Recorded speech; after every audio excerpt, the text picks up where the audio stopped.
बिस्मिल्लाहिर्रहमानिर्रहीम। अस्सलाम वालेकुम माय यूट्यूब फैमिली। हमेशा खुश रहें, अल्लाह ताला की ख़ास रहमतें आप सब पे नाज़िल हों।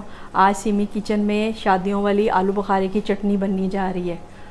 इसको आप बनाकर 1 महीने के लिए सेव भी कर सकते हैं। बहुत मज़ेदार और नहायत टेस्टी होगी।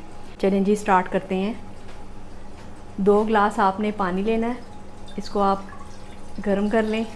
जब उबाल आएगा तो फिर मैं आपको बताती हूँ आपने कैसे तैयार करनी है।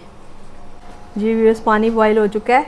इसमें मैंने ये 300 ग्राम आलू बुखारा लिया है, इसको आप वॉश कर लें। ये डाल दें। आलू बुखारा आपने रेड कलर का लेना है, ज़्यादा वो ब्लैक नहीं होना चाहिए। फिर आप ये ढक्कन लगा के इसको थोड़ी देर के लिए बॉयल करें। आलू बुखारा बॉयल हो चुका है। ये मैंने 1 प्याली चीनी ली है जिसका वज़न 200 ग्राम है। यह आपने इसमें ऐड कर देनी है। उसको 2-3 मिनट के लिए आप पका लें। चम्मच चलाएं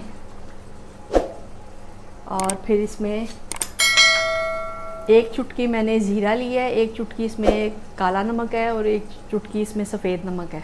तो 2-3 मिनट चीनी को मैंने पकाया है। ये बादाम मैंने लिए हैं, इसके छिलके उतार लिए हैं, ये आप ऐड कर दें और थोड़े से इसमें चारों मगज जाएंगे, बस इतने से। और 1 चम्मच आप इसमें सिरका डाल दें ताकि ये ख़राब ना हो जल्दी।